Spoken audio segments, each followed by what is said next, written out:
మన ప్రభువు ప్రియ రక్షకుడైన యేసు ప్రభుల వారు మనలను మన కుటుంబాలను సంరక్షించి కాపాడి గడిచిన నెలంతా తన బలిష్టమైన హస్తాల చాటును భద్రపరిచి సజీవుల లెక్కలో ఉంచి 2025 సంవత్సరం 8వ నెలలోనికి నడిపించి మరొక మారు ఒక రాత్రి అంతయు కూడా దేవునితో గడిపే భాగ్యాన్ని ఈ దినం మనకి ఇచ్చినందుకే, అలాగే ఆయన సన్నిధిలో ఆయన స్తుతించి గణపరిచి ఆయన వాక్యాన్ని ధ్యానించే భాగ్యాన్ని మనకి ఇచ్చినందుకే మొదటిగా తండ్రి అయిన దేవుని కృతజ్ఞతాస్తుతులు చెల్లిస్తున్నాను. ఆయన ఆత్మతోనూ సత్యంతోనూ ఆరాధించడానికి కూడా వచ్చిన మీ అందరికీ ప్రభుపేట వందనాలు. అందరికీ వందనాలు. దేవుడు మిమ్మల్ని మీ కుటుంబాలను మెండుగా దీవించును గాక.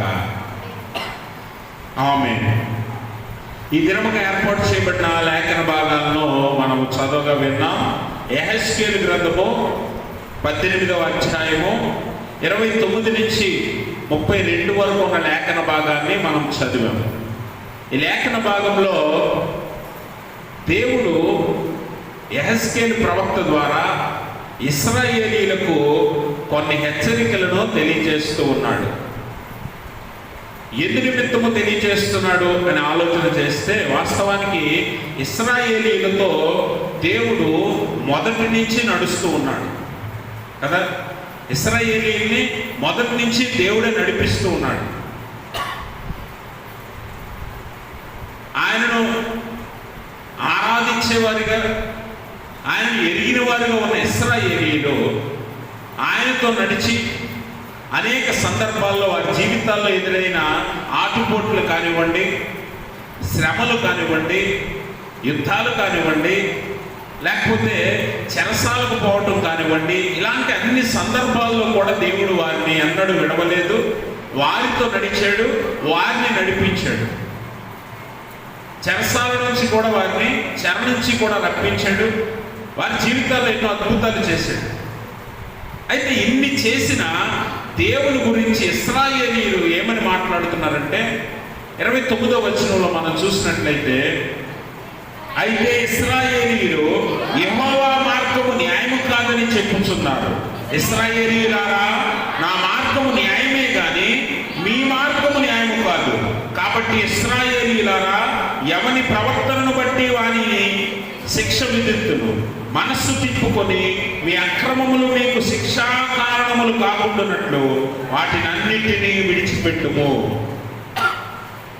మీరు గమనించాలి, ఇశ్రాయేలీయుల జీవితం అంతా కూడా దేవుని ఆశ్చర్య కార్యాలను, ఆశీర్వాదాలను చూసిన ఇశ్రాయేలీయులు ఈరోజు ఏమని మాట్లాడుతున్నారంటే, యెహోవా మార్గము న్యాయము కాదు, యెహోవా మార్గము మంచిది కాదు అనే మాట వారు మాట్లాడుతుంటే, దేవుడు వారిని యెహెజ్కేలు ప్రవక్త ద్వారా హెచ్చరిస్తూ, నా మార్గము న్యాయమే కానీ మీ మార్గము న్యాయము కాదని మీరు మనస్సు తిప్పుకొని మీరు చేసిన క్రియలు మీకు శిక్షా కారణములు కాకుండానట్లు మీరు జీవించమని దేవుడు హెచ్చరిస్తూ ఉన్నాడు. ఈరోజు గమనించాలి, ఇశ్రాయేలీయుల వలె మనము కూడా మన జీవితాల్లో దేవుడు ఎన్ని మేలులు చేసినా వాటన్నిటిని అనుభవించి ఆశీర్వాదాలను చూసి దేవుని కృపను చూసి మనము చివరికి దేవుని మార్గాల్లో చేరని వారుగా ఉన్నాం. అందుకే ఈరోజు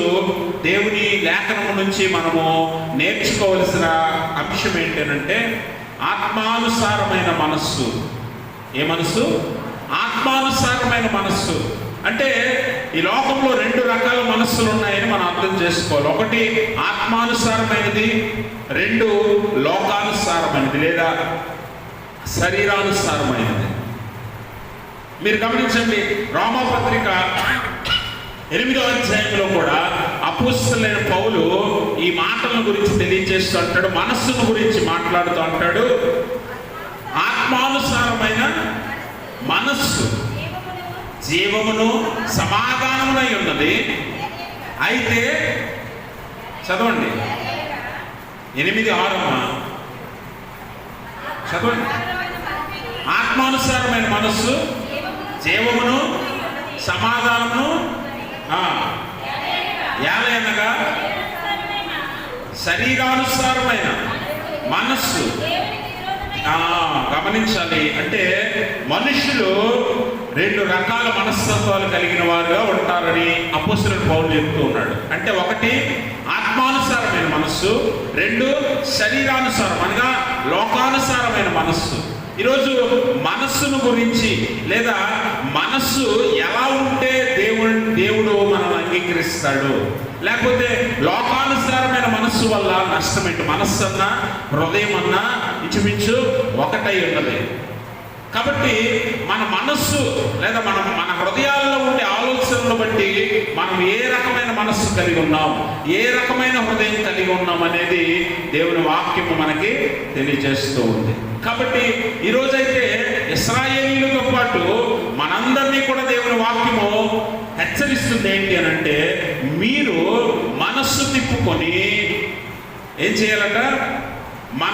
మన క్రియలు మనకి శిక్షా కారణములు కాకుండానట్లు చేసుకోవాలని ఇక్కడ దేవుడు మనల్ని వాక్యము ద్వారా హెచ్చరిస్తూ ఉన్నాడు. కాబట్టి ఆ క్రియలన్నింటినీ విడిచిపెట్టి మనస్సు తిప్పుకోవాల్సిన అవసరత మనకు ఎంతైనా ఉంది. ఎందుకంటే ఇశ్రాయేలీయులతో నడిచిన దేవుడు, ఇశ్రాయేలు జీవితంలో ఎన్ని అద్భుతాలు చేసిన దేవుడు ఈరోజు వారికి వెగటైపోయాడు. ఆ దేవుని మార్గాలు వారికి నచ్చడం లేదు. వారి సొంత మార్గాలను వారు ఏర్పాటు చేసుకున్నారు. వారి ఇష్టానుసారమైన జీవితాన్ని వారు జీవించడానికి సిద్ధపడ్డారు.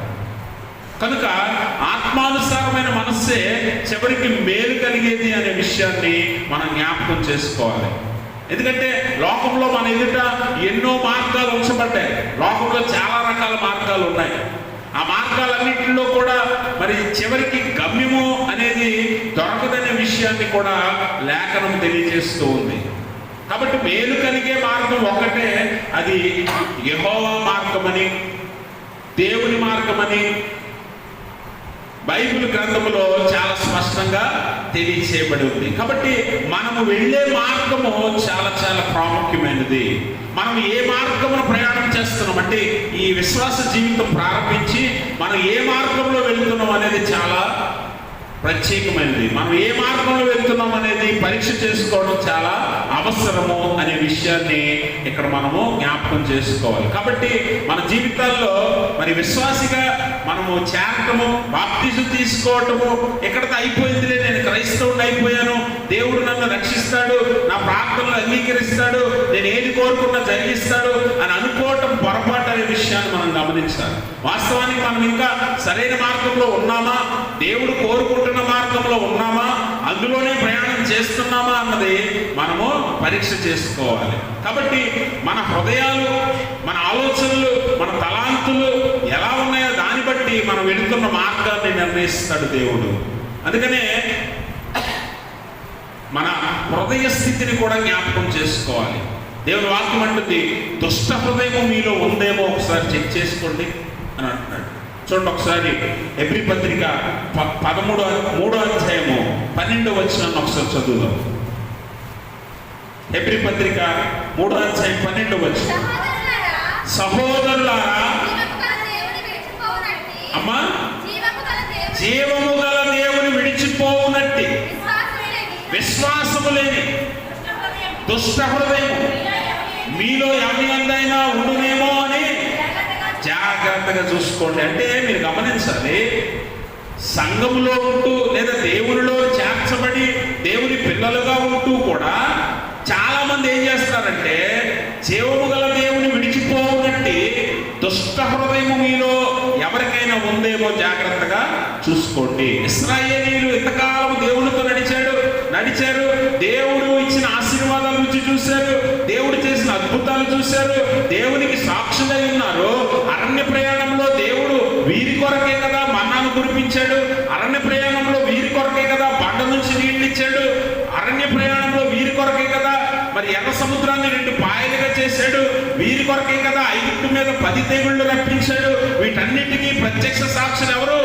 ఇశ్రాయేలీయులు అయ్యుండి అంత గొప్ప శక్తివంతుడైన దేవుణ్ణి రుచి చూసి ఈరోజు ఏమవుతున్నారంటే, ఆ దేవుని మార్గముల్లో నుండి తప్పిపోవడానికి ఇష్టపడుతున్నారు. ఈరోజు విశ్వాసిగా లేదా భూమి మీద పుట్టిన తర్వాత నీ జీవితంలో ఊహ తెలిసాక, దేవుణ్ణి ఎదిగాక, ఇంతవరకు నిన్ను నడిపించిన వారెవరు? దేవుడే. ఈరోజు నువ్వు కూడా ఇటువంటి దుష్ట హృదయం నీలో ఉందేమో అని పరీక్ష చేసుకోమని అపోస్తలుడైన పౌలు జ్ఞాపకం చేస్తూ ఉన్నాడు. ఎందుకనంటే ఒకవేళ దుష్ట హృదయము లేదా దుష్ట మనస్సు ఉంటే మనం ఏం చేస్తామంట, దేవుని మార్గాలు మనకి వెగటు కలిగిస్తాయి, దేవుని మాటలు మనకి రుచించవు, దేవుని మాటలు మనకి రుచించవు, దేవుని సన్నిధిలో మనం ఉండటానికి ఇష్టపడం, దేవుని దగ్గర గడపడానికి మనం ఇష్టపడం. ఇశ్రాయేలీలు కూడా అదే అంటున్నారు. ఎంతకాలం దేవునితో నడిచిన ఇశ్రాయేలీలు యెహోవా మార్గము న్యాయమైనది కాదు అని చెప్పుకుంటున్నారట ఒకరికొకరు.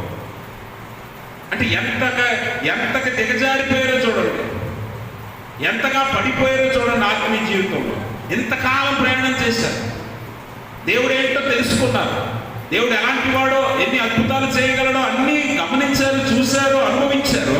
ఈరోజు వారు మాట్లాడుతున్న మాట ఏంటంట, యెహోవా మార్గము న్యాయమైనది కాదు. అప్పుడు దేవుడు అంటున్నాడు, నా మార్గము న్యాయమే కానీ మీ మార్గాలే సరైనవి కావు, మీరు ఎంచుకున్న మార్గాలే సరైనవి కావు. ఎందుకంటే మీరు వెళుతున్న ప్రయాణం కానీ ఎంచుకున్న మార్గము కానీ మిమ్మల్ని చివరికి గమ్యం చేర్చదు, అక్కడ గమ్యమే లేదు. అందుకే యేసుప్రభువు అంటాడు, విశాల మార్గమున పోవారు అనేకులు కాబట్టి వారు చివరికి ఎక్కడికి వెళ్తారట, ప్రయాణం బాగున్నట్టే ఉంటుంది, విశాలంగా ఉన్నట్టు ఉంటుంది, ఆనందంగా ఉంటుంది, సంతోషంగా ఉంటుంది, అందరితో కలిసి వెళ్తున్నట్టు ఉంటుంది. కానీ చివరికి గమ్యస్థానంలో ఏముంటుందట, నాశనం ఉంటుందనే విషయాన్ని మనం జ్ఞాపకం చేసుకోవాలి. అందుకే విలాప వాక్యాల గ్రంథంలో 3వ అధ్యాయం 40వ వచనంలో అంటాడు, మన మార్గాలను మనం ఏం చేసుకోవాలట, మన మార్గాలను మనము సరిచేసుకోవాలని, సరిచూసుకోవాలని లేఖనంలో అక్కడ జ్ఞాపకం చేసుకోవాలి. విలాప వాక్యాల గ్రంథం 3వ అధ్యాయం 40వ వచనం చదవండి. మన మార్గములను పరిశోధించి తెలుసుకొని మనము యెహోవా తట్టు తిరుగుదుము, ఆకాశమందున్న దేవుని తట్టు మన హృదయములను మన చేతులను ఎత్తుకోదుము. ఇప్పుడు గమనించాలి, ఇక్కడ దుష్ట హృదయము మనము మార్చుకున్నట ఆకాశము తట్టు ఉన్న దేవుని వైపు ఎత్తారట, మన లోకానుసారమైన మార్గాన్ని విడిచట దేవుని మార్గాల వైపు తిరగాలట, దేవుని మార్గం వైపు తిరగాలి. అంటే మన మార్గం మార్చుకోవాలి, మన హృదయము మార్చుకోవాలి, రెండు మార్చుకొని ఏం చేయాలట, దేవుని తట్టు తిరగాలి అని లేఖనము జ్ఞాపకం చేస్తూ ఉంది. ఈరోజు మనము విశ్వాసిగా ఉండొచ్చు, దేవుణ్ణి ఎరిగిన వారమై ఉండొచ్చు, దేవుణ్ణి ఎలా ఆరాధించాలో తెలిసి ఉండొచ్చు, వాక్యము చదివి ఉండొచ్చు. ఇన్ని తెలిసినా దేవుని మార్గంలో ఉన్నామా లేదన్నది చాలా ప్రాముఖ్యమైన విషయం. ఇశ్రాయేలీలు అన్ని ఎరిగిన వారే, మనకంటే చక్కగా ఆరాధన చేయగలరు, మనకంటే దేవునితో చక్కగా ప్రార్థనలో మాట్లాడగలరు. అన్ని చేసిన ఇశ్రాయేలీల హృదయం ఎలా ఉందట, దుష్ట హృదయము, చెడు తలంపులు కలిగినది. అందుకే యెహోవా మార్గం న్యాయం కాదని వారు మాట్లాడుతూ ఉన్నారు. ఈరోజు మనలో కూడా చాలా మంది దేవుని మార్గాలను విడిచి తప్పుతో పట్టిన వారు ఉండొచ్చు, దేవుణ్ణి కాదనుకొని చెడ్డ హృదయం కలిగిన వారు ఉండొచ్చు. ఇటువంటి వారందరూ కూడా ఈరోజు ఏం చేయాలట, మరి వారి హృదయాలను దేవుని తట్టు ఎత్తాలి, వారి మార్గాలను సరి చేసుకోవాలి. దేవుడు మార్గం ఒక్కటే, 10 ఉండవు, 10 రకాల మార్గాలు దేవుడు ఏర్పాటు చేయలేదు, ఒకే ఒక్క మార్గము. ఆ మార్గము గుండానే దేవుని యొద్దకు మనం చేరగలము, గమ్యము చేరగలము. మేలు కలిగించే మార్గం ఒక్కటే. అందుకని యేసుప్రభువు ఏమన్నాడంటే, నేనే మార్గము అన్నాడు. నేనే మార్గము అనంటే నేనొక్కడనే మార్గమని దాని అర్థం. నేను కూడా అనట్లేదు యేసుప్రభువు, అందరిలాగా నేను కూడా తీసుకెళ్తాను మిమ్మల్ని పరలోకం అనట్లా. నేనే మార్గము అంటే I'm the only way to the father who is in heaven. అంటే నేను ఒక్కడనే పరలోకమందున్న తండ్రి యొద్దకు మార్గం కాబట్టి నన్ను బట్టే మీరు చేరగలరు. కాబట్టి ఆ సరైన మార్గాన్ని వెంబడించే వారంగా మనం ఉండాలి. ఇప్పుడు ఈరోజు మీరు ఇక్కడి నుంచి ఫలానా ఊరు వెళ్ళాలి, ఇక్కడి నుంచి ఊర్లు వెళ్తారుగా, ఎప్పుడైనా వెళ్ళారా? ఎప్పుడు బొమ్మడి మా ఊరు మా ఇల్లు అంతేనా, బయటికి ఎప్పుడు వెళ్ళలేదా? వెళ్ళారా?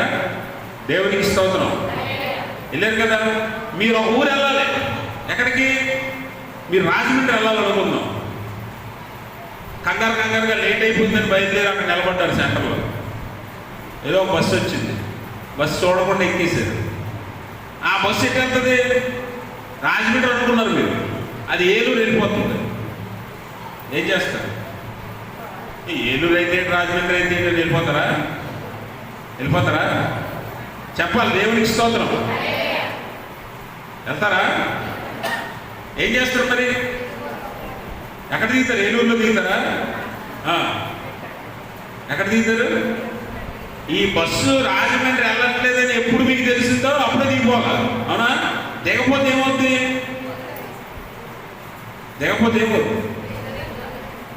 దిగపోతే ఏమవుతుంది తెలుసా? You have to pay the double amount. ఇక్కడి నుంచి రాజమండ్రి 100 రూపాయలు ఛార్జ్ అనుకుందాం, ఇక్కడి నుంచి ఏలూరు 100 రూపాయలు ఛార్జ్ అనుకుందాం. నువ్వు రాజమండ్రి ఎక్కాల్సిన బస్సు ఏలూరు బస్సు ఎక్కువ. ఇప్పుడు ఏలూరు వెళ్ళే బస్సు ఎక్కేసి మధ్యదారిలో నీకు తెలిసింది ఏమని? ఇది రాజమండ్రి వెళ్ళట్లేదు, ఏలూరు వెళ్ళిపోతుంది అని. ఒకవేళ నువ్వు నిర్లక్ష్యం చేసి పోతే ఏలూరు వెళ్ళిపోదాం అనుకుని వెళ్ళావు అనుకో, ఇక్కడి నుంచి రాజమండ్రికి 100 రూపాయలు ఛార్జ్, ఇక్కడి నుంచి ఏలూరు 100 రూపాయలు ఛార్జ్. అప్పుడు నువ్వేం చేయాలి? ఇక్కడి నుంచి ఏలూరు 100 రూపాయలు కట్టావు, మళ్ళీ ఏలూరు నుంచి ఇక్కడికి రావాలా, మళ్ళీ ఇంకో 100, ఇక్కడి నుంచి మళ్ళీ రాజమండ్రి వెళ్ళాలా, ఇంకో 100. అంటే 100 రూపాయలతో పోయేది ఎక్కడికి తెచ్చుకున్నావు? నువ్వు 300కి తెచ్చుకున్నావు. అంటే ట్రిపుల్ అమౌంట్ నీకు ఖర్చు అయిపోయింది. అదే విశ్వాస ప్రయాణంలో కూడా నువ్వు వెళ్తున్న మార్గం తప్పని తెలియగానే వెనుదిరిగి వచ్చేయాలి. రాకపోతే ఏమవుతుంది?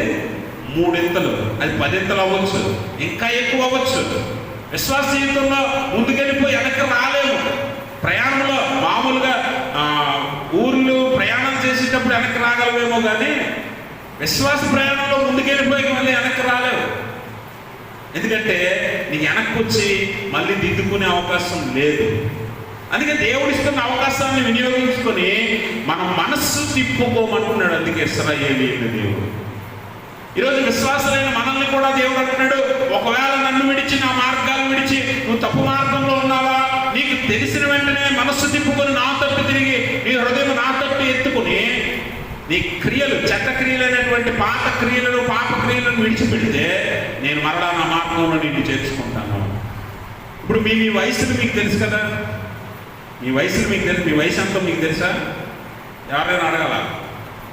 తెలుసు కదా, అడగలండి, నేనేం అడగను, చెప్పొద్దు, నాకు ఏం చెప్పక్కర్లేదు. కానీ మీ వయసులు తెలుసు కదా మీకు. ఇప్పుడు మీ వయసు ఒక 40 అనుకుందాం. 20 ఏళ్ళ క్రితం, అంటే నీకు 20 సంవత్సరాలు ఉన్నప్పుడు నువ్వు ఒక పాపం చేసావు, ఇప్పుడు వెనక్కి వెళ్ళి తిప్పుకోగలవా? విశ్వాస జీవితం కూడా అంతే. 10 ఏళ్ళు ఉన్నప్పుడు ఒక దొంగతనం చేసావు, వెనక్కి వెళ్ళి దొంగతనం చేయకుండా ఆపుకోగలవా?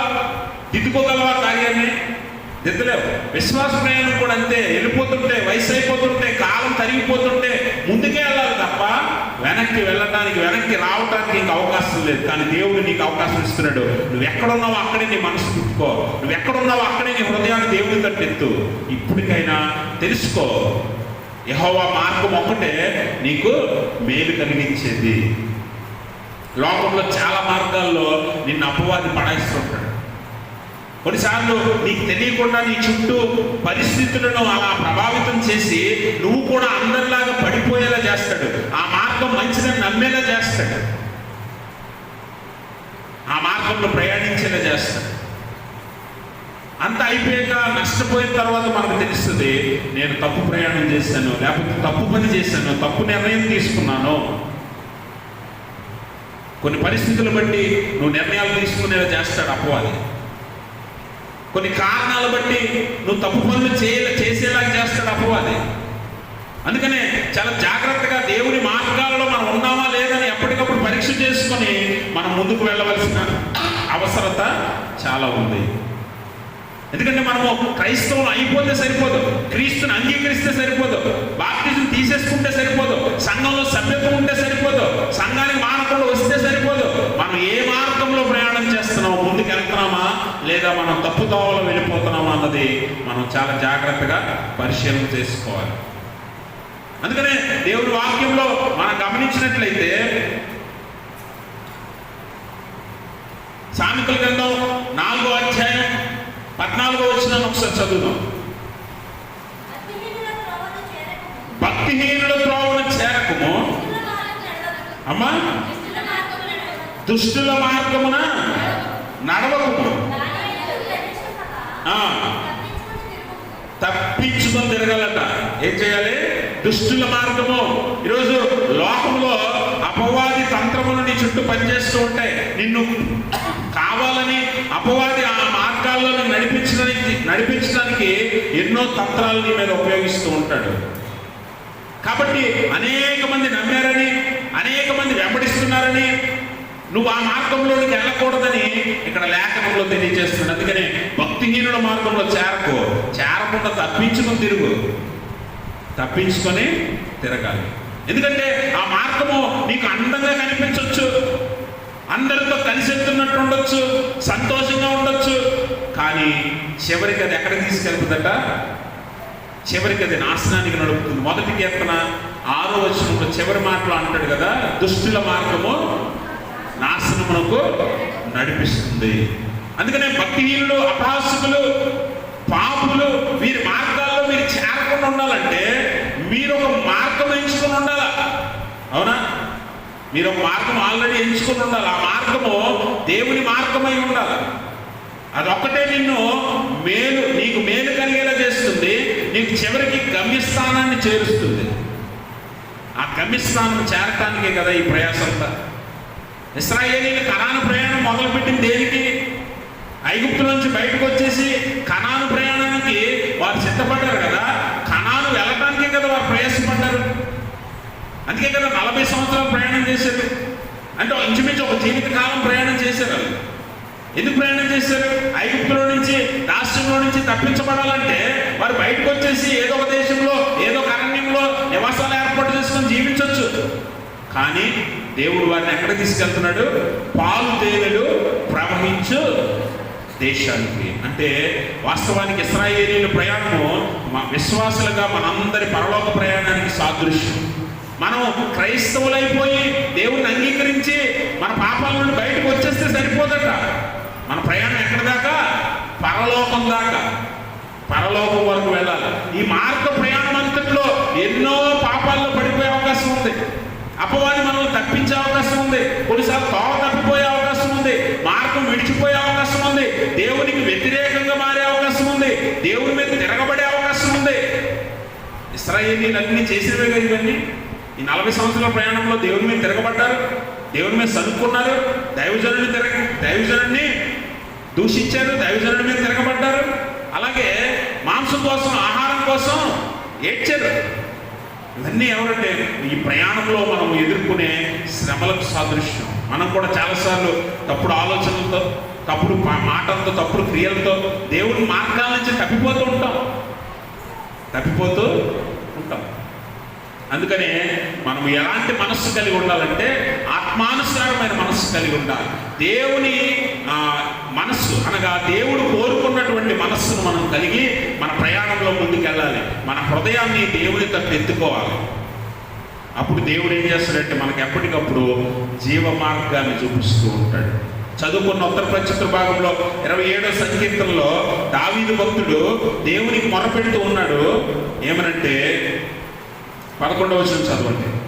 యెహోవా, నీ మార్గమును నాకు బోధింపుము, నా కొరకు పొంచి ఉన్న వారిని చూసి సరళమైన మార్గమును నన్ను నడిపింపుము. గమనించారా? యెహోవా, నీ మార్గము నాకు బోధించు, నీ మార్గము నాకు చూపించు, ఆ మార్గంలో నన్ను నడిపించు. నా గురించి పొంచి ఉన్న వారి నుంచి నన్ను తప్పించి సరళమైన మార్గంలో నడిపించమంటున్నాడు దావీదు భక్తుడు. ఎవరు పొంచి ఉన్నారట? దావీదుకి శత్రువులు పొంచి ఉన్నారు. ఈరోజు విశ్వాసులైనటువంటి మనకి ఎవరు పొంచి ఉన్నారంటే అపవాది ఎవరిని మింగుదునా అని గర్జించు సింహము వలె మన కొరకు ఎదురు చూస్తున్నాడు, ఎవరు దొరుకుతారా అని. అలాంటి పరిస్థితిలో మన చుట్టూ అపవాది తంత్రములు కూడుకున్న ఈ స్థితిలో మనకి జీవ మార్గాన్ని చూపించేది, బోధించేది ఎవరట? మరి ఎవరికి బోధిస్తాడు దేవుడు జీవ మార్గాన్ని అంటే 25వ కీర్తనలో 12వ వచనం చదువుతాం. యెహోవా యందు భయభక్తులు గలవాడెవడో వాడు కోరుకొనవలసిన మార్గమును ఆయన వానికి. ఇప్పుడు చెప్పండి, ఎవరికి దేవుడు జీవ మార్గాన్ని చూపిస్తాడట? యెహోవా యందు భయభక్తులు కలిగి. ఆయన యందు విశ్వాసము కలిగి ఆయన మీద ఆధారపడిన వారికి దేవుడు తన జీవ మార్గాన్ని బోధిస్తాడు. ఇటువైపు అపవాది ఎవరిని మింగుదనని ఎదురు చూస్తున్నాడు, పొంచి ఉన్నాడు మన కోసం శత్రువు.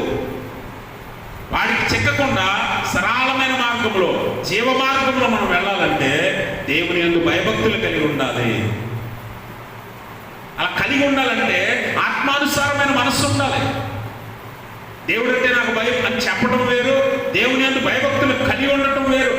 దేవుడంటే నాకు భయం అని చెప్పడంలో మనకి ప్రాణ భయం ఉండొచ్చు, లేదా ఏదైనా కష్టం వస్తుంది, శ్రమ వస్తుందనే భయం ఉండొచ్చు. కానీ నిజంగా దేవుని యందు భయభక్తులు ఉన్నాయనుకోండి, ఆయన ఏం చెప్తే దాని ప్రకారం జీవిస్తాం. ఆయన ఎలా జీవించమంటే అలా జీవిస్తాం. ఆయన ఎక్కడ ఉండమంటే అక్కడ ఉంటాం. ఆయన ఎక్కడికి వెళ్ళమంటే అక్కడికి వెళ్తాం. అందుకనే గమనించాలి ప్రభునందు ప్రియమైన స్నేహితులారా, మన జీవితాల్లో మనం నిజంగా జీవమార్గ ప్రయాణంలో ఉన్నామా? క్రైస్తవులమే అవ్వచ్చు, ఉన్నవారందరూ ఇశ్రాయేలీలే కదా. కానీ వారు ఏమంటున్నారు? ఒకరికొకరు ఏం చెప్పుకుంటున్నారు? యెహోవా మార్గం న్యాయం కాదు. అందుకని దేవుడు అంటున్నాడు అక్కడ హెస్కేల్ గ్రంథం 18వ అధ్యాయంలో ఆయన మాట్లాడుతూ అంటున్నాడు కింద,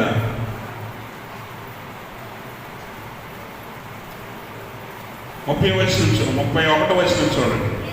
మీరు జరిగించిన అక్రమ క్రియలన్నింటినీ విడిచి నూతన హృదయమును నూతన బుద్ధియు తెచ్చుకొనుడి.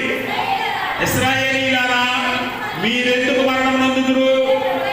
మరణము పొందకుండా ఉండాలంటే మనం ఏం చేయాలట? మనము జరిగించిన అక్రమ క్రియలన్నింటినీ విడిచి నూతన హృదయము నూతన బుద్ధి, నూతన హృదయము నూతన బుద్ధి మనలో కలగాలి. చాలా మంది ఇందాక నేను చెప్పినట్టుగా దుష్ట హృదయము, చెడ్డ హృదయం కలిగి ఉంటారు. వీరేం చేస్తారంటే వారికి వారు పాడైపోవడమే కాదు, కానీ అనేక మందిని పాడు చేస్తారు. దుష్ట ఆలోచనలు, ఇందాక నేను చెప్పానే, శరీరానుసారమైన మనస్సు దేవునికి వ్యతిరేకమైనది. రామపత్రికలో చదువుకున్న 8వ అధ్యాయం 6వ వచనంలో శరీరానుసారమైన మనస్సు దేవునికి ఎలాంటిదట? వ్యతిరేకమైనది. అంటే ఇప్పుడు ఇశ్రాయేలీయులు దేవుడు ఏమంటాడంటే, మీ హృదయాలు మార్చుకున్నా, అంటే మీ హృదయాలు నాకు అనుకూలంగా లేవు, నాకు వ్యతిరేకంగా ఉన్నాయి. మీ బుద్ధి నాకు అనుకూలంగా లేదు, మీ బుద్ధి నాకు వ్యతిరేకంగా ఉంది. మీ మనస్సు నాకు అనుకూలంగా లేదు, మీ మనస్సు కూడా దేవునికి వ్యతిరేకంగా ఉంది అని ఇశ్రాయేలీయులను హెచ్చరిస్తున్నాడు. మీరు ఎందుకు చనిపోతారు? మీరు ఎందుకు మరణం పొందుతారు? ఒకడు మరణం పొందుతున్నాడంటే వాడి మరణం గురించి సంతోషించే దేవుడిని నేను కాను అని అంటాడు 32వ వచనంలో చూడండి. మరణం నొందువాడు మరణం నొందుటను బట్టి నేను సంతోషించేవాడిని కాను, కావున మీరు మనస్సు తిప్పుకొనుడి, అప్పుడు మీరు బ్రతుకుదురు. చూసారా? అంటే మీ హృదయం మార్చుకోండి, మీ బుద్ధి మార్చుకోండి, మీ మార్గం మార్చుకోండి. ఇవి మారకపోతే మీకు మీరే మరణాన్ని కొని తెచ్చుకున్నట్టు. మీరు మరణం పొందుతుంటే దేవుడు సంతోషించే దేవుడు కాదు. మీకు నిర్ణయించిన కాలం పూర్తయినప్పుడు ఖచ్చితంగా మీరు మరణం నొందవలసిందే. దేవుడు మీ మరణాన్ని ముందు రప్పించడం, మీకు ఇచ్చిన జీవిత కాలాన్ని మీరు జీవిస్తారు. కానీ దేవుడు ఇచ్చిన అవకాశంగా మీరు వాడుకొని ముందుగానే మీ మనస్సుని, బుద్ధిని, అలాగే మీ మార్గాన్ని మార్చుకుంటే మీరు బ్రతుకుతారు అని దేవుడు హెచ్చరిస్తున్నాడు ఇశ్రాయేలీయులతో పాటు మనందరికీ కూడా. ఎందుకంటే మనం దేవుల్లో ఉన్నట్టే ఉంటాం, దేవుని విశ్వాసాలుగా ఉంటాం, దేవుని పిల్లలుగా ఉంటాం, దేవుని సన్నిధిలో ఉంటాం, వాక్యం వింటున్నట్టు ఉంటాం, అన్ని చేస్తాం. కానీ మన మార్గాలు దేవునికి వ్యతిరేకం, మన బుద్ధి దేవునికి వ్యతిరేకం, మన హృదయం దేవునికి వ్యతిరేకం. అందుకనే దేవుడు మళ్ళీ మళ్ళీ హెచ్చరిస్తున్నాడు, మనం మరణము నొందునట్లు మన క్రియలు మనకి కారణం అవ్వకూడదు, మన తలాంతులు కారణం అవ్వకూడదు, మన ఆలోచనలు కారణం అవ్వకూడదు. వాటిని విడిచిపెట్టి మీరు మనస్సు తిప్పుకోండి దేవుని వైపు. తిప్పకపోతే మరణము ఖచ్చితంగా వచ్చేస్తుంది. దేవుడు రమ్మని, దేవుడు పిలవమని, దేవుడు నీకు మరణాన్ని పంపించడం, నీకు నువ్వుగానే మరణాన్ని కొని తెచ్చుకుంటావు. నీకు అవకాశం ఇస్తాడు దేవుడు, వాడుకోకపోతే నీ మరణాన్ని నువ్వే, నీ శిక్షను నువ్వే కొని తెచ్చుకుంటావు. అందుకనే దేవుడు హెచ్చరిస్తున్నాడు వాక్యం ద్వారా. ఇశ్రాయేలీయులనే కాదు, మనందరినీ కూడా హెచ్చరిస్తున్నాడు. మీ మార్గం సరైందా ఒకసారి పరీక్షించుకోండి, మీ బుద్ధి సరైందా ఒకసారి పరీక్షించుకోండి, మీ హృదయం సరైందా పరీక్షించుకోండి. ఒకవేళ బాగోకపోతే మనసు తిప్పుకోండి, మనసు తిప్పుకొని దేవుడి తట్టు మీ హృదయాలను ఎత్తండి, మీ మార్గాలు సరిచేసుకోండి అని దేవుని వాక్యంలో సెలవిస్తూ ఉన్నాడు. కాబట్టి గమనించండి, మన హృదయాలోచనలను బట్టి మనము దేవునికి వ్యతిరేకమైపోతున్నాం. శారీరక ఆలోచనలు, అందుకనే మన హృదయంతో ఆలోచించే ఆశలు, కోరికలన్నీ కూడా శాశ్వత కాలం కాదట, శాశ్వతం కాదని. అందుకని ఆయన అంటాడు, ఆత్మానుసారమైన మనసు ఏమిస్తుందట? జీవమును సమాధానం ఇస్తే, శరీరానుసారమైన మనసు అట దేవునికి వ్యతిరేకంగా నిన్ను వాంఛేస్తుంది. అందుకే ఈరోజు ఇశ్రాయేలీయులు ఏం మాట్లాడుతున్నారు?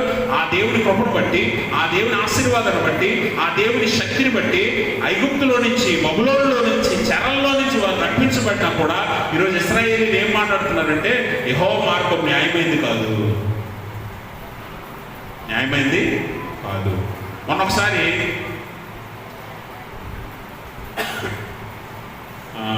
మొన్న యూట్యూబ్లోనే ఇందులో ఒక వీడియో చూశాను. అందులో ఒక ఆవిడ దేవుణ్ణి నమ్ముకుంది, యేసుప్రభు వారిని నమ్ముకుంది. యేసుప్రభు వారిని నమ్ముకొని ఆమె కూతుర్ని కూడా దేవుని దగ్గరికి తీసుకొచ్చి పాస్టర్ గారి దగ్గరికి వచ్చి పాస్టర్ గారి దగ్గర ప్రార్థన చేయించుకుంది. ఏమని?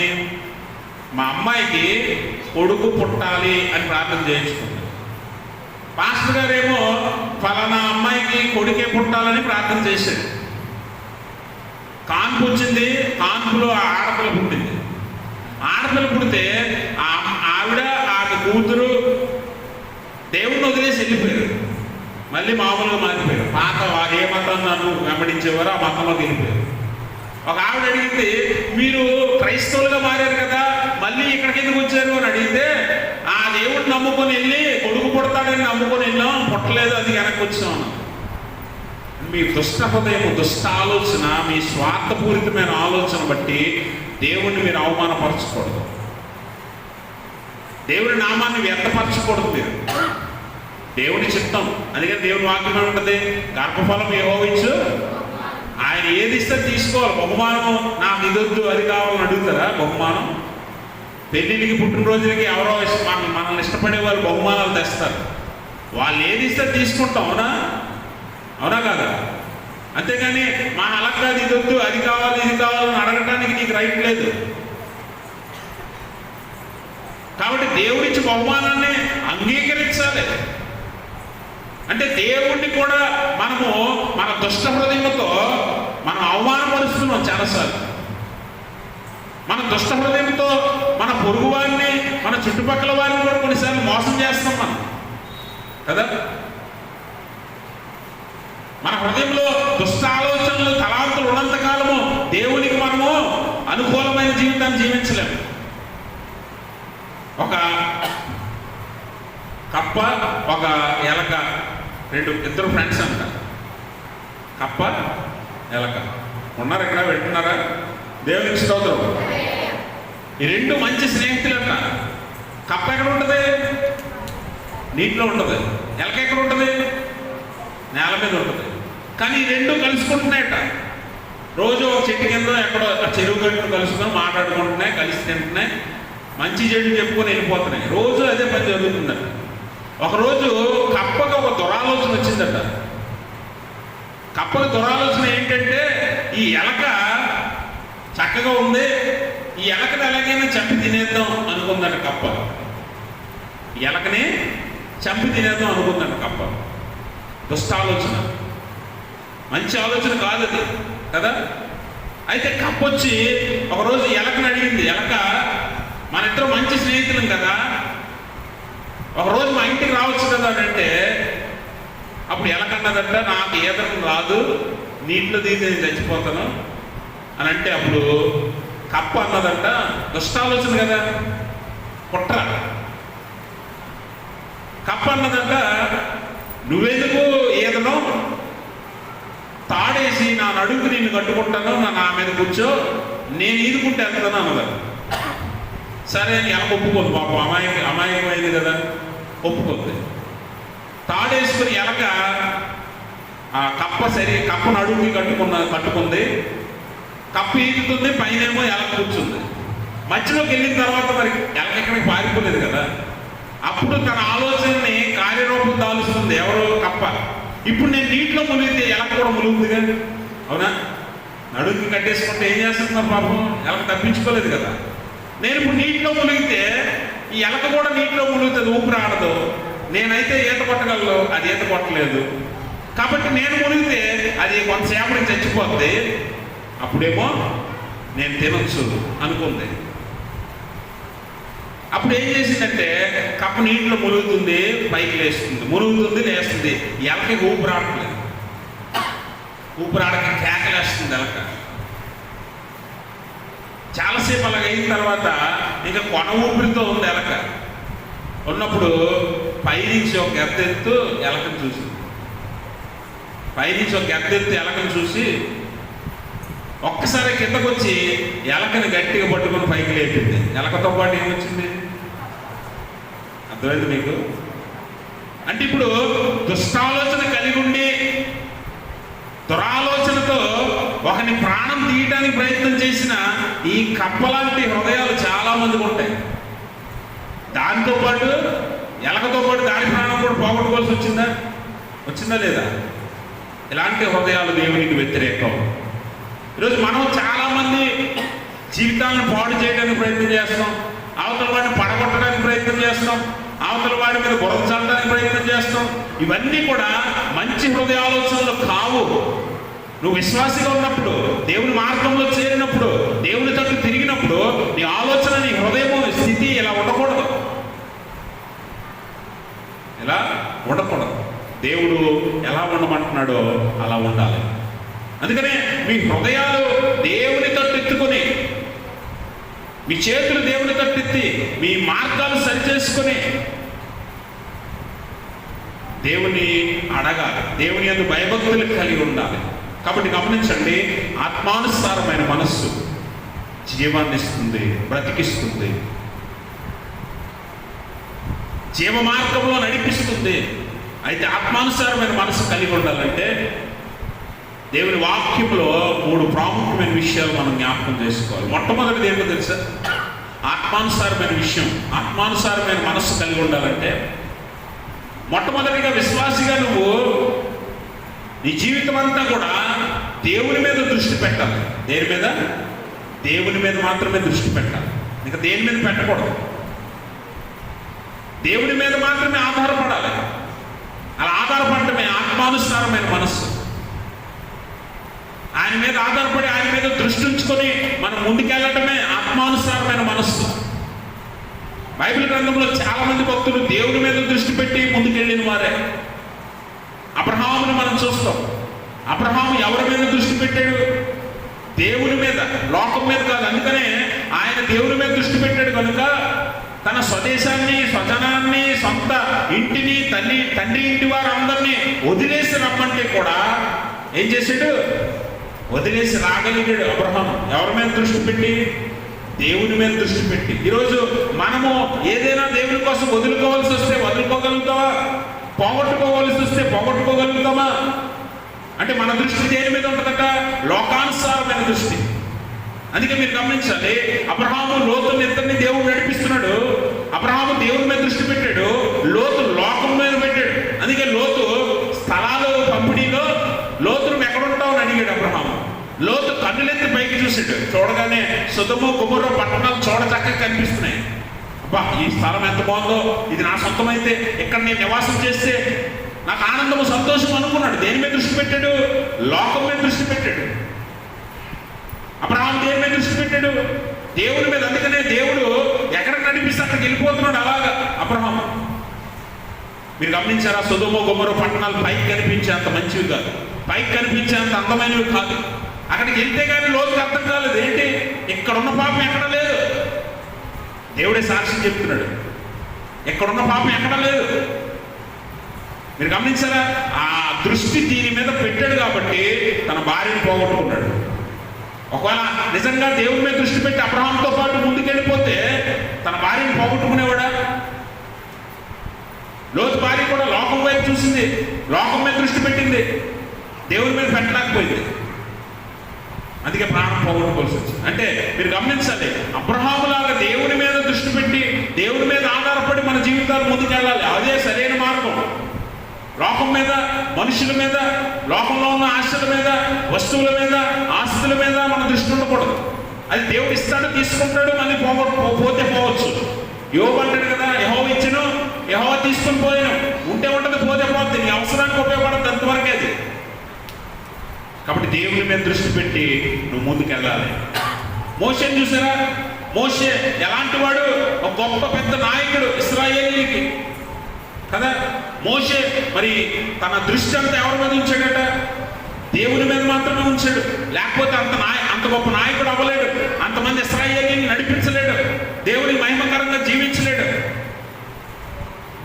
ఇశ్రాయేలీయుల్ని నడిపించే నాయకుడైన మోషే ఎవరి మీద దృష్టి పెట్టాడట? దేవుని మీద దృష్టి పెట్టాడు. మీరు చూడండి, ఎబ్రీ పత్రిక 11:24 మోషే పెరిగి పెద్దవాడైనప్పుడు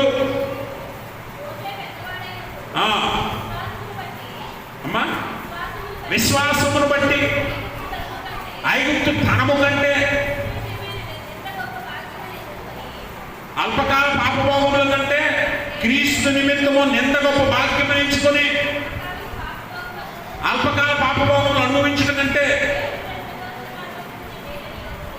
క్రీస్తు నిమిత్తము నింద అనుభవించడం గొప్ప మేలని యోచించి మరో కుమార్తె యొక్క కుమారుడు అనిపించుకున్నటకు ఇష్టపడలేదు. తర్వాత ఒక మాట ఉంటుంది, ఏలయనగా అమ్మా దానికి ప్రతిఫలంగా కలగబో బహుమానం మీద దేని మీద దృష్టి ఉంచాడు? దేవుడిచ్చే బహుమానం మీద దృష్టి పెట్టాడు. అల్పకాల పాపభోగం కాదట. మోషే పరో కుమార్తెకి కొడుకై ఉంటే రాజభోగం, రాజభోజనం, రాజమర్యాద అన్ని దొరుకుతాయి. కానీ అన్ని వద్దు నాకు అనుకుంటున్నాడు. ఎందుకు? ఈ లోకంలో దొరికేది ఏదైనా అల్పకాలము. దేవునికి స్తోత్రం. ఈ లోకంలో సంపాదించేది ఏదైనా అల్పకాలము. నీ జీవితం కూడా అల్పకాలమే, నువ్వు అనుభవించేది కూడా అల్పకాలమే. నీ ఆరోగ్యం అల్పకాలమే, నీ అందం అల్పకాలమే, నీ ఆస్తి అల్పకాలమే. అన్నీ ఏదో ఒక రోజు వదిలేయాలని సత్యాన్ని గ్రహించాడు మోషే. అందుకే క్రీస్తు నిమిత్తం నిందే గొప్ప వాక్యం అని ఎంచుకొని పరో కుమార్తెకి కొడుకు అవడానికి ఇష్టపడలా. దేని మీద దృష్టి పెట్టాడు? తర్వాత కలగబోవు బహుమానం, దేవుడిచ్చే జీవ కిరీటం మీద దృష్టి పెట్టాడు. దేవుని మీద దృష్టి పెట్టాడు, పరలోకం మీద దృష్టి పెట్టాడు. మనం ఎక్కడ పెడుతున్నాం? మన ఆస్తులు, మన ఇల్లు, మన పొలాలు, మన పిల్లలు, మన భవిష్యత్తు, మన ఆరోగ్యం, వీటి మీద మనం దృష్టి పెట్టి ఏం పోగొట్టుకుంటున్నాం అంటే విలువైన బహుమానాన్ని పోగొట్టుకుంటున్నాం. విలువైన బహుమానాన్ని పోగొట్టుకుంటున్నాం. గమనించండి ప్రభువునందు ప్రియమైన స్నేహితులారా, దేవుని మీద దృష్టి పెట్టినప్పుడే ఆత్మానుసారమైన మనసు నీకు కలుగుతుంది. ఆ మనసుతో నువ్వు జీవ మార్గంలో ప్రయాణం చేస్తావు. ఒకవేళ ఆయన మీద దృష్టి పెట్టకపోతే ఈ లోకంలో నువ్వు ప్రయాణం చేసే మార్గాలు చివరికి నిన్ను నాశనానికి తీసుకొని వెళ్ళిపోతాయి. తర్వాత నువ్వు దుఃఖపడవలసిందే. రెండవది, ఆయన ఆత్మానుసారమైన మనస్సు కలిగి ఉండాలంటే మనం ఏం చేయాలంటే విధేయత కలిగి ఉండాలి. ఏం కలిగి ఉండాలి? విధేయత, ఒబీడియన్స్. ఒబీడియన్స్. మనల్ని మనము దేవునికి అప్పగించుకొని విధేయత కలిగి ఉండాలి. అవిధేయత కాదు, విధేయత. నోవహును మీరు చూసారా? నోవహు దేవుడి దృష్టికి ఎలా ఎంచబడ్డాడంటే ఆ కాలంలో నోవహు నీతిమంతుడిగా ఎంచబడ్డాడు. అయితే నీతిమంతుడు విధేయత కలిగిన వాడు కూడా ఉన్నాడు. నోవహు విధేయత కలిగిన వాడుగా కూడా ఉన్నాడు నోవహు. దేవుడు అన్నాడు, నోవహు నీ కొరకు, నీ కుటుంబం కొరకు వాడ చెయ్యి అన్నప్పుడు ఎందుకు చెయ్యాలో కూడా తెలియదు. ఎందుకు చేయమంటున్నాడు దేవుడు? ఇప్పుడు వాడ అవసరం ఏంటి అని ఏమీ ఆలోచన చేయకుండా దేవుని మాటకు విధేయత కలిగి నోవహు ఏం చేశాడు? వాడ చేశాడు. ఇప్పుడు అవిధేయత అంటే ఏంటో తెలుసా? దేవుడు నోవహు ద్వారా ఒక పెద్ద వాడ తయారు చేయించాడు కదా. వాడలోకి ఎవరెవరు ఎక్కారు? నోవహు, నోవహు భార్య, నోవహు ముగ్గురు కొడుకులు, ముగ్గురు కోడళ్ళు, అంటే 8 మంది ఎక్కారు. వారితో పాటు ఎవరెక్కారు? సకల జీవరాశులు ఎక్కి. అంటే దేవుడు ఎక్కడానికి అందరికి అవకాశం ఉండేలా వాడు చేయించాడు. గుర్తుపెట్టుకోండి. 8 మందికి అంత పెద్ద వాడేందుకు మరి? 8 మందే దేవుడు తప్పించాలనుకుంటే 8 మందికి అంత పెద్ద వాడెందుకు? ఎవడు మనసు తిప్పుకొని వాడెక్కుతాడో వారందరికీ స్థలముండులాగున ఆయన వాడ చేయించాడు. కానీ అవిధేయత వలన వారెవరు కూడా ఎక్కలేకపోయారు. అవిధేయత వలన వారెవరు ఎక్కలేకపోయారు. అందుకని నోవహు సర్వ జీవరాశిని లోపలికి ఎక్కించాడు. అవన్నీ విధేయత కలిగి ఉన్నాయి. సర్వ సృష్టి దేవునికి విధేయత కలిగి ఉంది. ప్రతి జీవి దేవునికి విధేయత కలిగి ఉంది. అందుకే అన్నీ ఎక్కి అప్పుడు ఆ నోవహు కుటుంబం కూడా దేవునికి విధేయత కలిగి ఉన్నారు కాబట్టి ఎక్కారు. కానీ మిగిలిన జనాంగం ఎవరు కూడా దేవుని మాటకు విధేయత కలిగి లేరు, అవిధేయత చూపించారు. అందుకనే వారు ఏమైపోయారంటే నాశనం అయిపోయారు.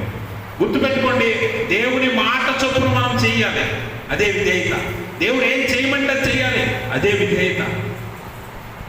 అలా కాక మనము మన ఇష్టానికి చేస్తే నాశనంలో పడిపోతాం. అందుకే ఒక భక్తుడు అంటాడు, క్రైస్తవ్యం అనేదట ఈ లోకం అనే సముద్రంలో పడవ లాంటిది. ఎవడైతే ఈ పడవకి ఎక్కుతాడో వాడు రక్షించబడతాడు. పడవ ఎక్కకుండా ఎవడైతే ఈ లోకం అనే సముద్రంలో కొట్టుకుంటాడో, ఈ లోకం అనే సముద్రంలో జీవిస్తాడో వాడు చివరికి ఏమవుతాడట?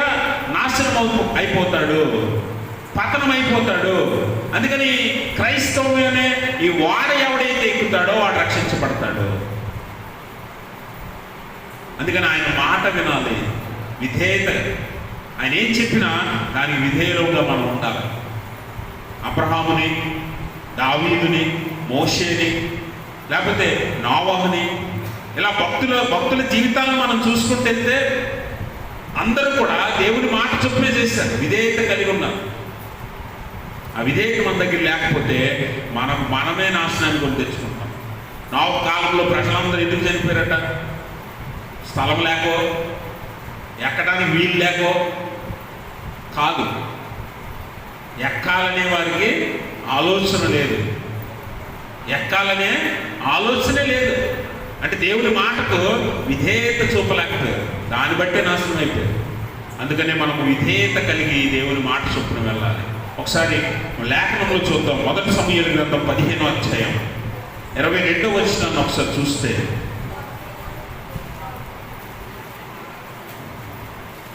అందుకు సమూయేలు తాను సెలవిచ్చిన ఆజ్ఞను ఒకడు గైకొనటం వలన యెహోవా సంతోషించినట్లు ఒకడు దహన బలులను అర్పించడం వలన ఆయన సంతోషించిన. ఆలోచించుము, బలులు అర్పించడం కంటే ఆజ్ఞను గైకొనటయు, పొట్టేళ్ల ప్రభు అర్పించడం కంటే మాట వినటయు శ్రేష్టము. ఆజ్ఞ గైకొనాలి, మాట వినాలి. ఇది దేవుడికి సంతోషాన్ని కలుగు చేస్తుంది. నువ్వు అర్పణలు ఇచ్చి లేకపోతే దశభాగాలు తెచ్చి ఆదివారం మానకుండా వచ్చి అవసరమైతే ఆలయాల కట్టట్లో నువ్వు గొప్ప ఆర్థిక సహాయం చేసినా కూడా, నీ వల్ల 10 ఆలయాలు కట్టబడినా కూడా, నీ వల్ల ఎంత మేలు జరిగినా క్రైస్తవులకి దేవుని మాట నువ్వు వినేవాడిగా ఉండకపోతే, దేవుని ఆజ్ఞను గైకొనేవాడిగా నువ్వు లేకపోతే ఖచ్చితంగా అది దేవునికి సంతోషాన్ని కలుగ చేయదు. విధేయత కోరుకుంటాడు దేవుడు, విధేయత కోరుకుంటాడు. ఎవడు అల్పుడో, ఎవడు తన తాను తగ్గించుకుంటాడో, ఎవడు దేవుని ఎదుట అంగీకరిస్తాడో అట్టి వారినే దేవుడు అంగీకరిస్తాడు, అట్టి వారినే దేవుడు ప్రేమిస్తాడు, అట్టి వారి అంటే దేవుడు సంతోషిస్తాడు.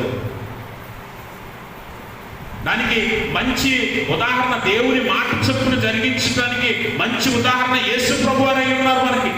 ఆయన అంటాడు కదా, 12 సంవత్సరాల వయసులో నా తండ్రి పనుల మీద నేను ఉండవాలని మీరు ఎరుగరా అని మరియ యోసేపులతో ఆయన మాట్లాడుతున్నాడు. ఆయన చిత్తాన్ని నెరవేర్చడంలో ఉత్తమమైన స్థితిలో యేసు ప్రభు వారు కనిపిస్తాడు మనందరికీ మాదిరిగా. ఆయన మాట చొప్పున జరిగించేవాడిగా యేసు ప్రభు వారు శరీరావతారికి భూమి మీద కనిపించాడు మనకి.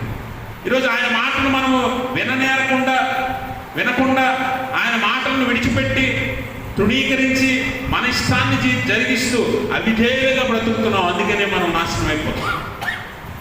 అరణ్యంలో ఇశ్రాయేలీయులు ఎంతమంది రాలిపోయారు? వారి అవిధేయత వల్లనే కదా అని అంటాడు పౌలు.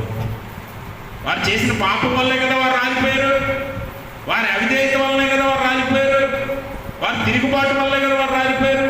ఈరోజు నువ్వు కూడా విశ్వాసిగా ఉండొచ్చు, గొప్ప విషయం ఏం కాదు. దేవుని ఆరాధనకి ఆలయానికి రావచ్చు, గొప్ప విషయం ఏం కాదు.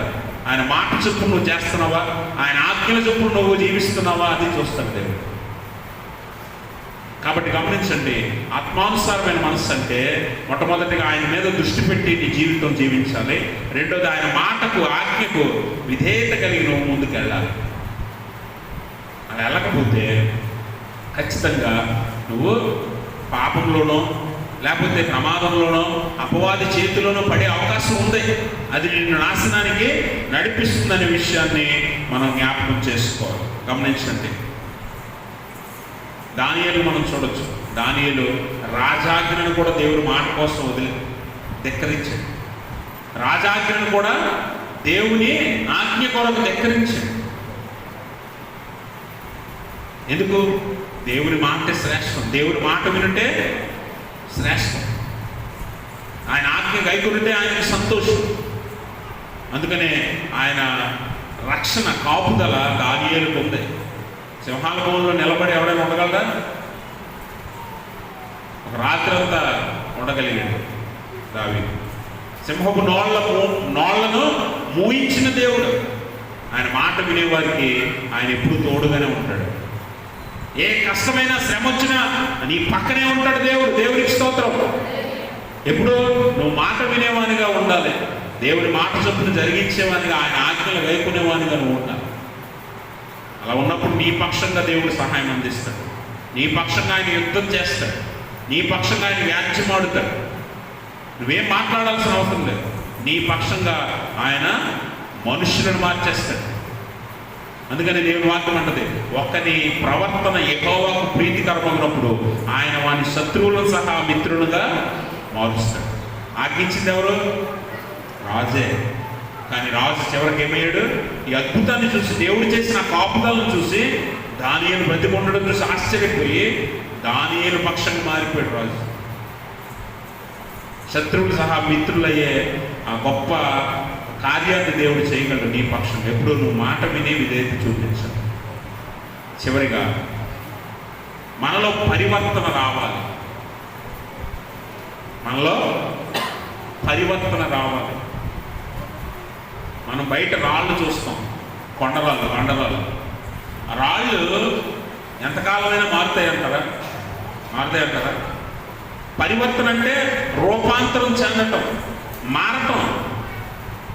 మునుపున్న రూపానికి కొత్త రూపం మారటం అంటే మునుపున్న రూపానికి ఇప్పుడున్న రూపానికి మార్పు రావాలి. అలాంటి పరివర్తన మీరు చెందాలన్నాడు అపోస్తలుడైన పౌలు. పరివర్తన మనలో లేకపోతేట మనము బండల వలె, కొండల వలె అలా ఉండిపోతాం. మనలో ఏ మార్పు ఉండదు. అందుకని మీ హృదయాలు ఎలా ఉన్నాయట? రాతి హృదయాలు. రాతి హృదయాలు కదులుతాయా? రాతి హృదయాలు స్పందిస్తాయా? రాతి హృదయాల్లో ఏమైనా క్రియలు కనిపిస్తాయా? ఏమీ కనిపించవు. రాతి హృదయాలు రాళ్ల వంటి మనస్సులు కలిగి ఉండొద్దట. పరివర్తన చెందాలి. పరివర్తన చెందాలి. ఇప్పుడు రాయి అలాగే ఎంతకాలం మీరు వెళ్ళినప్పుడు చూడండి, వచ్చినప్పుడు చూడండి, పగలు చూడండి, రాత్రి చూడండి, వారం తర్వాత చూడండి, నెల రోజుల తర్వాత చూడండి, రాయిలో ఏదో మార్పు వస్తుందా? ఒకళ్ళు వస్తే గిస్తే ఎలా మార్పు వస్తుంది? ఎవడైనా దాన్ని మొక్కలు చేయాలి, ఎవడైనా దాన్ని దెబ్బలు వేయాలి. అవునా? కొట్టాలి. అవునా కాదా? దేవునికి స్తోత్రం. దేవునికి స్తోత్రం.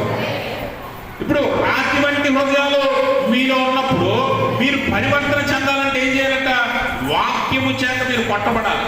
అందుకనే దేవుడి వాక్యంలో దేవుడు అంటాడు, నా మాట అగ్ని వంటిది కాదా, బండను బద్దలు చేయు సుత్తి వంటిది కాదా?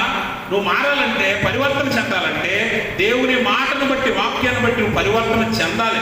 ఇంతకాలం విశ్వాసంలో ఉన్నారు, ఇంతకాలం ఆలయానికి వస్తున్నారు, ఇంతకాలం వాక్యం విన్నారు, వాక్యాన్ని బట్టి మీలో ఏమైనా పరివర్తన వచ్చిందా? మార్పు వచ్చిందా? రూపాంతరం చెందారా? ఆ గొంగలి పురుగు సీతాకోక చిలుకగా మారేటప్పుడు, గొంగలి పురుగు ఉన్నప్పుడు ఎంత అసహ్యంగా ఉంటుందో, సీతాకోక చిలుకగా మారిన తర్వాత అంత అందంగా మారిపోతుంది. పరివర్తన అంటే అది, రూపాంతరం అంటే అది. అలా నువ్వు మారాలి. వాక్యాన్ని బట్టి, దేవుని బట్టి. మారినంత కాలము నీ జీవితం ఇలాగే ఉంటుంది, ఎక్కడ వేసిన గొంగలి అన్నట్టుగా ఉంటుంది. మారాలంటే వాక్యాన్ని బట్టి నువ్వు మారాలి. మారకపోతే నీ జీవితం ఎప్పుడు కూడా మారదు. ఇంకా నీ పరిస్థితులు మారవు, నీ స్థితిగతులు మారవు. బండవలే అలా కూర్చొని ఉంటాం అంతే. కాబట్టి వాక్యము చేత మనం ఎలా ఉండాలట? పరివర్తన చెందాం. రోమపత్రిక 12వ అధ్యాయం 2వ వచనంలో ఒక చక్కని మాటను మనం చూద్దాం. మీరు ఈ లోక మర్యాదను అనుసరింపక ఉత్తమమును అనుకూలమును సంపూర్ణమునై ఉన్న దేవుని చిత్తమేదో పరీక్షించి తెలుసుకున్నట్లు మీ మనస్సు మారి నూతనమగుట వలన ఏం చెందాలట? రూపాంతరం పొందండి. మీ మనస్సు మారి నూతనమైపోవాలా అంటే పాతదానికి కొత్తదానికి ఏం సంబంధం ఉండకూడదు. అసలు సీతగోక్షలకి గొంగళపురికి ఏం సంబంధం ఉంటుందా? ఏముంటుందా? ఏమీ ఉండదు. గొంగళపురికి ఏదో సీతగోక్షలకి ఏదో మనం గుర్తించలేం. దాని రూపానికి పోలికలు ఏమీ కలవు. రూపాంతరం అంటే అది ఈ పాత జీవితానికి ఇప్పుడున్న కొత్త జీవితానికి అసలు సంబంధం ఉండకూడదు. అంత వ్యత్యాసం ఉండాలంట రూపాంతరం అంటే. మీ మనస్సు మారి నూతనమగునట్లు, మీ హృదయాలు మారి నూతనమగునట్లు, మీ మార్గాలు మారి నూతనమగునట్లు, మీ బుద్ధి మారి నూతనమగునట్లు మీరు రూపాంతరం చెందాలి. మీరు చూసారా? జక్కయ్యను మనం చూస్తాం. యేసుప్రభు వారు ఎవరో అని చూద్దాం అనుకున్నాడు. యేసుప్రభు వారు దారి వెంట వెళ్ళిపోతూ జనాల మధ్యలో నుంచి ఆ చెట్టుపైకి తలెత్తి చూడగానే జక్కయ్య ఉన్నాడు చెట్టు మీద. జక్కయ్యను చూసి, జక్కయ్య కిందకి రా, నేడు నేను నీ ఇంట ఉండవలసి ఉన్నది అని అన్నప్పుడు జక్కయ్యతో యేసుప్రభు వారు గడిపిన సమయాన్ని బట్టి జక్కయ్య ఒక బలమైన నిర్ణయం తీసుకున్నాడు. ఏంటది? నా జీవితాన్ని నేను మార్చేసుకుంటాను. నేను ముందు ఎలాంటి వాడిని? అన్యాయంగా అక్రమంగా పేదల దగ్గర వడ్డీ వసూలు చేసి లేకపోతే సుంకాన్ని వసూలు చేసి బోల్డ్ డబ్బు సంపాదించి ధనవంతుని అయిపోయాను. అన్యాయం చేశాను, అక్రమం చేశాను, మోసం చేశాను, పాపం చేశాను. ఇప్పుడైతే యేసుప్రభు వారి ఎదుట ఒప్పుకుంటున్నాడు జక్కయ్య, నేను అన్యాయంగా తీసుకున్న సొమ్మును తిరిగి ఇచ్చేస్తాను. నా జీవితాన్ని మార్చుకున్నాడు. అంటే రూపాంతరం చెందాడు జక్కయ్య. పూర్తిగా మారిపోయాడు. యేసుప్రభు వారు మరి పరిసయ్యుడైన సీమోను ఇంట్లో ఉన్నప్పుడు పాపాత్మురాలైన స్త్రీ అంటుంది ఆయన దగ్గరికి. మునుపు ఎలాంటి జీవితం? పాపాత్మురాలైన స్త్రీ అన్నాం కదా, అంటే పాపాలు చేసిన స్త్రీ, వ్యభిచరించిన స్త్రీ, లెక్కలేని పాపాలు చేసేసింది. ఇప్పుడు దేవుని ఎరిగి దేవుని పాదాల దగ్గర కూర్చొని తన జీవితాన్ని మార్చేసుకుంది, రూపాంతరం చెందింది, నూతనపరుచుకుంది తన జీవితాన్ని. మగ్దలేని మరియ 7 దెయ్యాలు బట్టి విపరీతంగా పీడింపబడుతున్నప్పుడు యేసుప్రభు వారు ఆ దెయ్యాలను వెళ్ళగొట్టిన తర్వాత ఆయన అద్భుతాన్ని చూసింది. దేవుని అద్భుతాన్ని తన జీవితంలో. ఇంత గొప్ప దేవుడిని నేను వెంబడించక మానకూడదని శిష్యురాలిగా మారింది. దేవుడు ఎక్కడికి వెళ్తే అక్కడికి వెంబడించింది. రూపాంతరం చెందడం అంటే అది. మన జీవితాలు మారాలి. మనము నిర్ణయం తీసుకోవాలి, తీర్మానము చేసుకోవాలి. ఆత్మానుసారమైన మనస్సు కలిగిన వారు దేవుని మీద దృష్టి పెట్టి ఆయనకు విధేయత కలిగి మన జీవితాలు ఎప్పటికప్పుడు రూపాంతరం చెందించుకొని మారుతూ ఉంటారు. దేవునికి అనుకూలంగా దేవుని సారూప్యంలోనికి మారిపోతూ ఉంటారు. దేవుని స్వరూపంలోనికి, స్వభావంలోనికి మారిపోవటానికి ప్రయత్నం చేస్తూ ఉంటారు. అట్టివారు ఆత్మానుసారమైన మనస్సు కలిగిన వారు, అట్టివారు జీవమును సమాధానమును కలిగి ఉంటారు. శరీరానుసారమైన మనసు కలిగి దేవునికి ఇష్టలుగా, దేవుని మెప్పించేవారుగా ఎంతకాలం కూడా మనం బ్రతకలేము. అపవాది మనల్ని తప్పుదోవ పట్టిస్తాడు. అపవాది మనకు తప్పు ఆలోచనలు ఇస్తాడు, చెడ్డ ఆలోచనలు ఇస్తాడు, దుష్ట ఆలోచనలు ఇస్తాడు. వాటిని బట్టి మనమే పడిపోతాం. మన మరణాన్ని, మన నాశనాన్ని మనమే కొని తెచ్చుకుంటాం. అందుకనే ఈ లోక జీవితంలో దేవుడు నీకు ఇచ్చిన ఈ జీవిత కాలాన్ని బహుమానంగా, అవకాశంగా వాడుకొని నువ్వు దేవుని తట్టు తిరిగి నీ మనస్సు మార్చుకొని, నీ బుద్ధి మార్చుకొని, నీ మార్గాలు సరిచేసుకుంటే దేవుడు ఖచ్చితంగా నేను చేర్చుకుంటాడు. పరలోక వాక్యాన్ని మోషే ఏ బహుమానం కొరకైతే దృష్టి పెట్టాడో, ఏ బహుమానం కొరకైతే తన నిర్ణయము బలంగా తీసుకున్నాడో అలాంటి బహుమానం మీరు పొందుతారు. పరలోకంలో దేవునితో ఉండే ఆ గొప్ప అవకాశాన్ని సంపాదించుకుంటారు. అదే విశ్వాస జీవితానికి అంతిమ లక్ష్యమై ఉన్నది. అట్టి స్థితి దేవుడు తన పరిశుద్ధాత్మ ద్వారా మనందరికీ దయచేయును గాక. ఆమేన్. సమస్త జ్ఞానంలో మించిన దేవుని సమాధానం యేసుక్రీస్తు వల్ల మీ హృదయములకు, మీ తలంపులకు కావలి ఉండును గాక. ఆమేన్. దయచేసి అందరు కూర్చోరు మనవి.